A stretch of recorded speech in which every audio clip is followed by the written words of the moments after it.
Olá, a notícia está de volta com o ministro das Comunicações, Paulo Bernardo. Ministro, o senhor é um ministro tuiteiro, está sempre ali no Twitter, tem forte presença nas redes sociais. Nas últimas semanas aí teve na internet um debate, alguns blogueiros se queixando de que a justiça tem tomado decisões que os penalizam financeiramente e que isso seria uma forma de censura, porque são processos movidos por pessoas de poder econômico e político. Aí eles decidiram, no comecinho aí de abril desse mês, criar um fundo para ajudar financeiramente os colegas. O senhor é ministro das Comunicações, o senhor acha que casos desse tipo, eles devem ser tratados como algum tipo de atentado à liberdade de expressão, um episódio de censura, ou são casos naturais aí da democracia, no qual uma pessoa que se sentiu ofendida por um blog foi à justiça e recorreu ao direito dela de uma reparação? Qual que é a sua opinião? Olha, querido, eu acho que, primeiro, nós temos que defender o princípio da liberdade de expressão. E na internet isso vai quase que ao seu ponto máximo. As pessoas escrevem e falam o que querem. E acho importante que seja assim, né? No caso, principalmente da internet, a gente tem que ter, de fato, essa característica de liberdade total, de debate. Portanto, as pessoas que às vezes são criticadas, eu mesmo sou muito criticado, às vezes, por determinadas situações, acho que nós temos que ter muita tolerância com críticas. Pois é, o senhor não processou ninguém, por exemplo, né? Não, eu já processei, sim. Mas nesse episódio recente, não? Não. Quando é crítica política, alguém te critica porque você está favorecendo as teles, está fazendo desoneração, isso faz parte da política, né? Eu tenho uma posição, tenho que defender, e inclusive defender daqueles que atacam. Eu digo assim, quando alguém te ataca pessoalmente, na honra, aí eu acho que é razoável que quem se sinta prejudicado recorra à justiça. Até porque recorrer à justiça também é um direito fundamental das pessoas, né? Você não pode cercear o direito de alguém e falar, olha, eu não concordo com isso, eu vou recorrer à justiça. Porque senão, qual é a outra forma de resolver? Vamos resolver, marcar um duelo no Ibirapuera? Esse argumento, mas quem recorre tem um peso político e econômico muito maior do que o blogueiro, isso cria uma disparidade? Pode até ser verdade, mas, de qualquer forma, a justiça sabe avaliar isso, né? A justiça, ou pelo menos deveria saber avaliar. Tem que ficar na esfera da isso. justiça, na opinião do senhor. Se alguém recorreu à justiça, se você fala, não, ele te fez uma crítica política, o Paulo Bernardo recorreu à justiça, não, você fez uma política lá e o cara não gostou. Ele tem direito de não gostar, de criticar, está tudo certo, entendeu? Então, eu repito, eu nunca recorreria à justiça por conta de crítica política. Falar que eu estou desse lado ou daquele, eu acho que nós temos que tomar cuidado. Agora, tem gente que acha que pode falar qualquer coisa. Eu não sei, não vou entrar nesse mérito aí dessa questão, você está falando dos blogueiros, de um caso específico, mas eu acho que tem que ter direito de falar, de se expressar absolutamente. Agora, quem se sentir prejudicado tem direito de ir à justiça também. Ministro, queria falar um pouquinho com o senhor de política e de economia. O senhor é um dirigente também do PT, né? A gente viu aí o índice oficial da inflação, em março, ultrapassou o teto da meta de inflação. O teto é de 6,5%. Há todo aí uma crítica, o Aécio Neves, senador do PSDB, chegou a dizer que a presidente e o governo dela são lenientes com a inflação. Um número aí acima da meta não fortalece a crítica de que o governo do PT está admitindo conviver com a inflação num patamar muito alto e que isso pode ser perigoso para a economia, ministro? Ok, primeiro, eu sou ministro das Comunicações, então eu não posso ficar dizendo que o governo vai fazer em hipótese nenhuma, nem ficar muito falando sobre a política do governo nessa área. O senhor foi ministro do Planejamento, participou do Conselho Monetário Nacional e é um dirigente do PT, claro. Eu leio o jornal. Veja bem, tudo que eu tenho visto acerca da inflação mostra o seguinte, 70% desse índice de inflação que está acima do centro da meta, porque nós temos uma meta que é 4,5%, mas tem um limite para baixo ou para cima. 70% do peso desse índice é de produtos com forte sazonalidade, ou seja, com produtos de temporada. Ficou famoso agora o tomate. Né? Hoje mesmo tem uma notícia no jornal dizendo o seguinte, a tendência é começar a safrinha do tomate e o preço vai cair de R$ 9, R$ 10 para R$ 2 o quilo.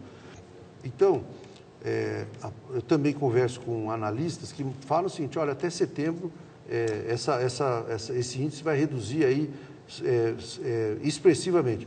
Mas eu queria responder o seguinte, como observador, como pessoa que participa de decisão de governo há 8 anos, o governo não vai ser leniente com a inflação nunca. O Lula não foi leniente quando presidente e a presidenta Dilma não vai ser leniente com a inflação.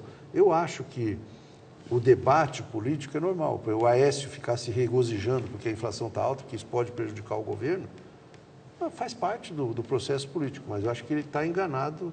Eu não apostaria as fichas nisso. Nessa semana tem reunião do Banco Central para definir a nova taxa de juros. A presidente deu uma declaração recente dizendo que ela não concorda com políticas que venham a interromper o crescimento. O mercado leu como o seguinte, o Banco Central não vai subir o juro. Agora, o Banco Central está dando sinais de que vai subir o juro. Só acompanha os dados gerais aí da indústria e do varejo, ou seja, o crescimento não está uma maravilha, a economia está morna. Né? Uma eventual elevação dos juros já na semana que vem, ministro Paulo Bernardo, numa economia morna, não pode ser uma má decisão do Banco Central? Olha, eu vi a declaração da presidenta, ela estava na África, naquele encontro dos BRICS, ela não disse que não vai subir o juro e nem que vai baixar o juro. Eu falei, o mercado interpretou a fala dela. Ela falou que não ia fazer uma política baseada exclusivamente em subir juro, porque talvez nem seja eficaz isso. E disse mais depois, que lembrou que ela falou, o combate à inflação tem valor em si próprio, quer dizer, a política anti-inflacionária faz parte dos princípios gerais que nós queremos administrar. Então, veja bem, essa questão dos juros, eu não sei se o Banco Central vai aumentar, se vai manter. É o seguinte, Guilherme, tem eu não podia falar isso como ministro do Planejamento, mas como ministro das Comunicações acho que eu posso.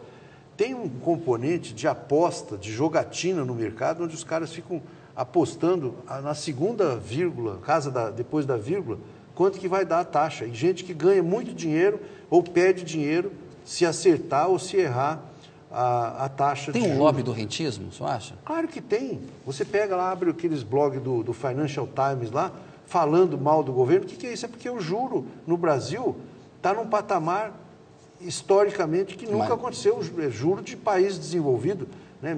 Menos de 2,5% de juro real, quando nós tivemos juro, quando o Lula assumiu, por exemplo, era quase 15% de juro real.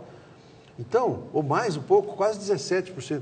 Então, veja bem, tem um lobby contra isso, uma insatisfação. Eu diria que não só no mercado financeiro, até setores da produção que acabam tendo renda financeira, receita financeira importante disso. Então, eu acho que o juro pode oscilar para baixo ou para cima, mas esse negócio de ter juro de 10% real ou mais que isso, duvido que aconteça. O rentismo acabou no Brasil. O Brasil tem que se consolidar com uma norma básica aqui nos países, que o custo do dinheiro tem que ser civilizado também. Ministro, o senhor também queria abordar com o senhor a questão do julgamento do Mensalão na condição de um militante importante do PT, foi deputado federal, participou de governos estaduais do PT. Muitos colegas seus do PT dizem que o Supremo Tribunal Federal fez um julgamento de exceção no processo do Mensalão, e que petistas foram condenados por corrupção porque o Supremo Tribunal Federal endureceu a forma, cometi um ato falho agora, endureceu a forma como vê a validade das provas e das evidências. O STF se defende, dizendo que fez um julgamento técnico, justo e com amplo direito de defesa. Quem está com a razão? Qual é a opinião do ministro Paulo Bernardo? Ok, o governo, se você olhar o governo inteiro, durante o julgamento do chamado Mensalão, ação 470, se manteve muito tranquilo, ninguém ficou comentando isso, nós não entramos nesse embate. E agora é que não tem razão para entrar mesmo, porque isso é caso julgado, tramitou em julgado. É como militante, foi julgamento correto ou não? Eu acho que não tem como negar que teve uma forte pressão pública sobre o Supremo para fazer a condenação. Eu acho mais, viu, querido? Eu acho que um julgamento da importância desse, talvez qualquer outro julgamento, não deveria ser televisionado. Acho que não é um princípio importante da transparência. Eu fui deputado federal, você sabe, e percebo o seguinte: depois que criamos a TV Câmara, que eu acho que é importantíssima, o tempo de debate no plenário aumentou muito, porque todo mundo está jogando ali para ser visto também. Então, eu acho que nós temos que pensar... Eles deixaram se influenciar pela exposição pública? Se você for num julgamento da Suprema Corte Americana, você não pode tirar uma fotografia, você pode desenhar, se você quiser, o que está acontecendo, mas você não pode fazer uma fotografia. Eu acho que nós temos que pensar nisso. Na TV Justiça, a transmissão do julgamento não é um avanço, ministro, um princípio da transparência? Não é um preço bom para a democracia? Eu acho que a transparência está nos autos. A transparência está nos autos. A hora que publicar os autos, nós vamos ver. Eu acho que não é normal, por exemplo, ouvir um ministro do Supremo, durante um julgamento, dizer que o réu tem que provar sua inocência. Não acho razoável. Que foi o que o Luiz Fux falou. Aliás, o Luiz Fux, ele procurou várias pessoas do governo. Ele chegou a procurar o senhor quando era candidato a ministro do Supremo? Não procurou, mas isso é um fenômeno comum, viu, querido? Isso acontece muito. As pessoas procuram, no caso do Supremo, acho que não, porque todo mundo sabe que essa decisão é mais restrita. Mas é comum acontecer de candidatos a cargos em tribunais procurarem políticos ou procurarem ministros em busca de apoio. Eu vou te falar uma coisa que não sei se eu podia falar. Essas decisões, a presidenta Dilma, ela toma e consulta 3 ou 4 auxiliares lá, eu nem sei exatamente quais são. Ministro da Justiça. Ela não chama ministro para não dar asa para ninguém para ir lá falar, olha, o que você acha que nós vamos colocar aqui no Supremo? E se for falar com ela, com certeza vai levar uma bronca. Se eu aparecer lá e falar, olha, tem um amigo aqui que... vou levar uma bronca daquelas. Não se meta nisso. Ministro, chegamos aqui ao final do programa, temos o Pinga Fogo. Eu queria perguntar para o senhor, responde aí rapidamente, por gentileza. Aécio Neves. Eu acho que é um político promissor. Marina Silva. Uma importante militante das causas sociais, do meio ambiente. Eduardo Campos. Um excelente político. Acho que é uma pessoa com capacidade provada, com passagem em várias esferas de governo. Acho que ele é... José Serra. José Serra, um quadro histórico da social-democracia, no sentido clássico, assim, uma pessoa de centro-esquerda, com militância, deve ter uns 50 anos de militância, o Serra. Né? Getúlio Vargas.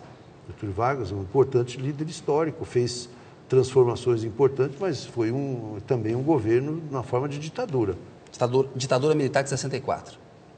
Acho que foi um equívoco muito grande. Isso hoje, de certa forma, já se mostra que houve influência externa também.